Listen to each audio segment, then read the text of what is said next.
बिलाड़ा विधानसभा चुनाव धीरे धीरे तेजी पकड़ रहा है और आरएलपी के समर्थन में बोरुंदा में रालोपा सुप्रीमो हनुमान बेनीवाल ने चुनावी सभा को संबोधित करते हुए कहा कि इस बार कांग्रेस और भाजपा की हवा नहीं है और इस बार तीसरे मोर्चे की हवा है और तीसरे मोर्चे की सरकार बनाने में भागीदारी होगी।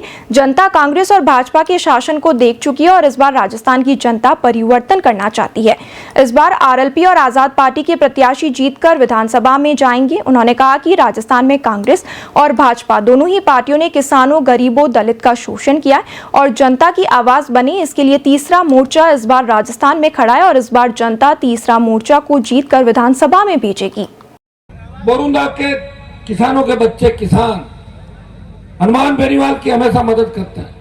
पिछले 20 साल के अंदर जब भी कोई हुंकार भरी, ललकार भरी कोई भी कार्यक्रम हुआ, एक टेलीफोन करता हूं, 50 गाड़ी यहां से आप बच्चों की लेके आते हो। मुझे कभी नहीं कहा हनुमान जी तेल कहां से भराएं, कैसे संभव होगा।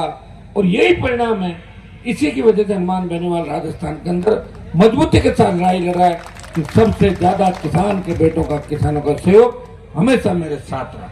एक ही संदेश आपको दूंगा, आप मजबूत हैं। हमें इस बार बिलाड़ा के अंदर राष्ट्रीय लोकतांत्रिक पार्टी के उम्मीदवार को जिता के भेजना है। देखिए, राजस्थान के अंदर जो चुनावी रण है, इस रण में न तो बीजेपी की आंधी चल रही है और न कांग्रेस की आंधी चल रही है। अगर चल रही है तो तीसरे मोर्चे की आंधी राजस्थान के अंदर चल रही है। राजस्थान के रण के अंदर आरएलपी एएसपी गठबंधन तेजी से जीत की ओर आगे बढ़ रहा है। जीत के अंदर इस बार आपके सहयोग की आवश्यकता है। अगर बिलाड़ा जीत गए तो समझ लो कि सत्ता में आपकी हिस्सेदारी होगी। आपके बिना सरकार किसी की नहीं बनेगी।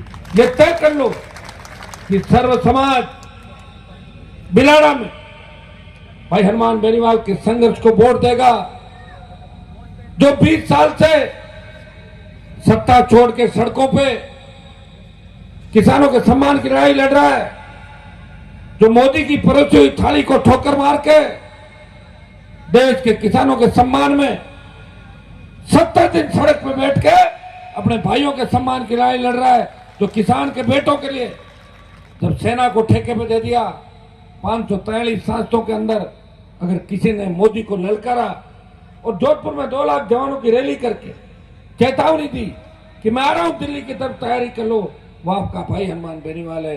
तो हमें हर सुख दुख के अंदर अपने भाइयों के लिए खड़ा रहा। जिसे नारा दिया था जय जवान जय किसान, उस नारे के साथ आगे बढ़ रहा है और साफ साफ बोला था कि जब भी जवान किसान को आवश्यकता पड़ेगी, सत्ता को ठोकर मार के मेरे भाइयों के साथ खड़ा रहूंगा।